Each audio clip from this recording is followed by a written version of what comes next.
এই যে এখানে হচ্ছে তেলাপিয়া মাছ নিয়ে নিলাম। আচ্ছা হচ্ছে আমাদের বাসায় তেলাপিয়া মাছ রান্না করবে, তো তেলাপিয়া মাছগুলো হচ্ছে গিয়ে এখন হলুদ মরিচ দিয়ে মাখিয়ে নিব ভাজার জন্য। আর এখানে হচ্ছে কড়াই বসিয়ে দিয়েছে মাছগুলো ভাজার জন্য। তো এই যে এখানে দিয়ে দিলে হচ্ছে লবণ, আর এরপরে দিয়ে হচ্ছে গিয়ে হলুদের গুঁড়া। তো এগুলো দিয়ে হচ্ছে ভালোভাবে এখন মাখাবো, মাখিয়ে তারপরে হচ্ছে গিয়ে ভেজে নিব একদম কড়া করে মাছগুলো ভেজে নেব। তো সকালবেলা আমার শাশুড়ি হচ্ছে গিয়ে বাজারে গিয়েছিল, বাজার থেকে তাজা একদম তেলাপিয়া মাছগুলো নিয়ে আসছে।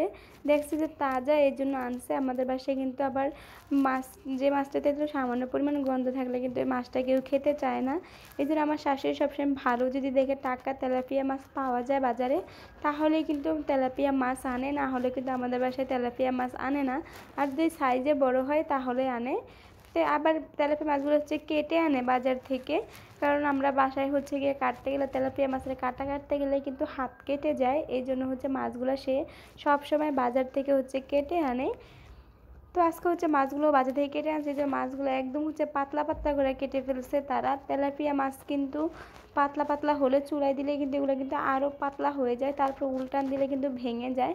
কিন্তু বাজারে কিন্তু এই একটা সমস্যা, মাছ কাটতে বলে হয়তো বেশি মোটা করে ফেলবে, না হলে গিয়ে একদম পাতলা করে ফেলবে। তো কিছু করার নাই, কাঠটাই আনতে হবে বাজার থেকে, কারণ এত বড় মাছ কিন্তু বাসায় কাটা যায় না, হাত কেটে যায়। তো আমার বাসায় আবার কড়া করে মাছ ভাজতে হয়, কড়া করে না ভাজলেও কেউ খায় না। তো এই যে এর জন্য হলুদ একদম বেশি করে দিয়ে দিয়েছে যেন একদম কড়া করা হয় ভাজাটা। যে চুলায় বসিয়ে দিয়েছে মাছগুলো এখন একদম ভালো করে ভেজে নেবে। আমাদের পাইপিনের হচ্ছে গিয়ে কালকে যে পাইপিনের ডান্ডিটা থাকে ওইটা হচ্ছে গিয়ে কালকে ভেঙে গেছে হঠাৎ করে হাত থেকে পড়ে, তারপর হচ্ছে গিয়ে ডান্ডিটা ভেঙে গেছে মানে আমরাসানের আম্মুর হাত থেকে, আমার ননদের হাত থেকে। সে হচ্ছে ধুইতে গেছিলো মতো, তারপরে পড়ে ভেঙে গেছে। তো ভেঙে যেতে গেছে আর কি, কিছু করার নাই। যতদিন পর্যন্ত নতুন তাওয়া না আনা হবে ততদিন পর্যন্ত এটাতেই ভাজতে হবে। এখন হচ্ছে আনতে গেলে হচ্ছে দূরে কোথাও যেতে হবে, কৃষি মার্কেট যেতে হবে। আর কৃষি মার্কেট হচ্ছে আমাদের বাসা থেকে বেশ খানিকটা দূরে, এই জন্য যাওয়া হয় না। যেদিন যাওয়া হবে ওই দিন হচ্ছে নিয়ে আসবে। তো এই যে মাছগুলা এখন উল্টানো যাচ্ছে না, কারণ একদম পাতলা হয়ে গেছে, এই জন্য অনেক কষ্ট হচ্ছে মাছগুলো উল্টাতে, কারণ ভেঙে ভেঙে যাচ্ছে। মাছগুলো এত পরিমাণে পাতলা হয়ে গেছে, একদম বেশি পাতলা হয়ে গেছে মাছগুলো। এমনি তো পাতলা, এখন আরও চুলায় দেওয়ার কারণে আরও একদম বেশি পাতলা হয়ে গেছে। এই জন্য দাঁড়িয়ে থেকে তারপরে মাছ কেটে আনতে হয়। কারণ আমার শাশুড়ি মাছ কাটতে দিয়ে আমার শাশুড়ি গিয়েছিল অন্য কিছু তরকারি কিনতে, এসে দেখে যে তারা একদম ছোট ছোট করে মাছগুলো কেটে ফেলছে, মানে একদম পাতলা পাতলা করে। তার কি করার আছে, কিছু করার নাই, সেজন্য এগুলোই নিয়ে আসছে। যে উল্টাইতে কিন্তু খুবই কষ্ট হচ্ছে, মানে ভেঙে ভেঙে যাচ্ছে উল্টাইতে। যে আপনারা দেখতে পাচ্ছেন মানে মাছগুলো ভেঙে যাচ্ছে, অনেক খুবই কষ্ট করে উল্টাচ্ছে ইসরাতের আম্মু। তার কিন্তু খুবই কষ্ট হচ্ছে মাছগুলো উল্টাতে। সে বারবার বলতেছে কি মাছ কেটে আনছো, সবই কিন্তু একদম ভেঙে যাচ্ছে।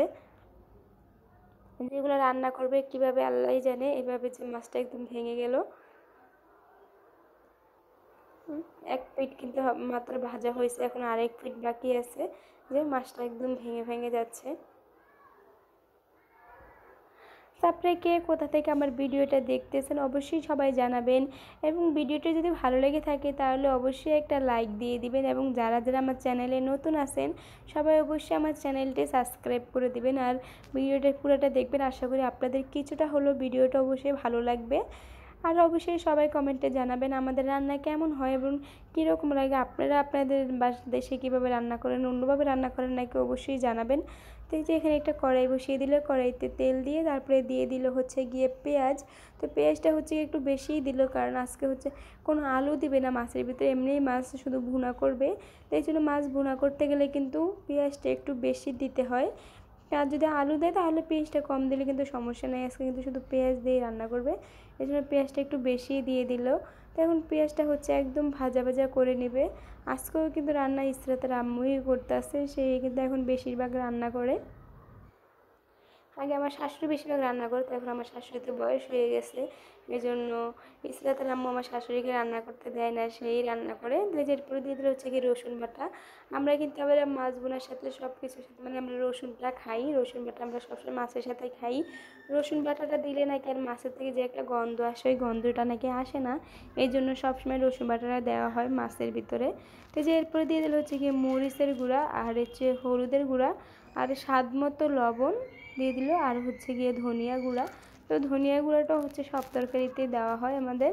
তো যে এবার হচ্ছে গিয়ে মশলাটা ভালো মতো কষিয়ে নেবে, যতক্ষণ পর্যন্ত গন্ধ না যায় ততক্ষণ পর্যন্ত হচ্ছে মশলাটা ভালো মতো কষিয়ে নেবে। যে মশলাটা ভালো মতো হচ্ছে কষিয়ে নিচ্ছে।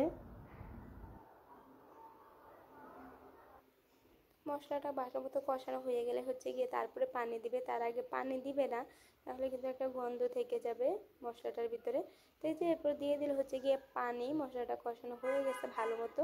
এখন এই হালকা একটু পানি দিয়ে দিলে এই পানিটাও কিন্তু আরও একটু ভালো মতো কষাবে। তারপর হচ্ছে গিয়ে বেশি পানি দিবে, এটাও একটু ভালো মতো আর একটু কষিয়ে নেবে। তারপর শাশুড়ি হচ্ছে গিয়ে সাইডে দিয়ে সে হচ্ছে চুলাটা মুছে নিচ্ছে। তার আবার ময়লা আবর্জনা একদম ভালো লাগে না, এই জন্য সে সবসময় মানে একদিক দিয়ে রান্না করবে আর একদিক দিয়ে পরিষ্কার করবে। সে হচ্ছে রান্না করে তারপরে সবসময় হচ্ছে পরিষ্কার পরিচ্ছন্ন করে রাখে। সে বলে আমি একদিক দিয়ে রান্না করব আর একদিক দিয়ে পরিষ্কার করব, মানে তার ময়লা একদমই ভালো লাগে না। তোমার শাশুড়ি হচ্ছে গিয়ে ফুলটা দিতে মনে নাই, এই জন্য হচ্ছে ফুলটা দিয়ে নিচ্ছে পাশে। তো আসলে মানে আমার শাশুড়ি হচ্ছে খুবই পরিষ্কার, যদি আমরা রান্না বান্না করে তারপরে কিছু একটা রেখে যাই সে হচ্ছে এসব একদমই পছন্দ করে না। তো যে মশলাটা হচ্ছে গিয়ে একদম কষানো শেষ, এখন হচ্ছে গিয়ে এক পিস করে আস্তে আস্তে মাছগুলো দিয়ে দিচ্ছে। মাছগুলো কিন্তু একদম ভেঙে গেছে। মাছ কিন্তু ভেঙে গেলে মাছের বরকত কমে যায়। তো যে মাছগুলো আজকে রান্না করতে খুবই কষ্ট হবে, উঠাইতে যখন উঠিয়ে সবাই পাতে পাতে দিবে তখনও কিন্তু খুবই কষ্ট হবে, কারণ উঠাইতে গেলে সব ভেঙে যাবে।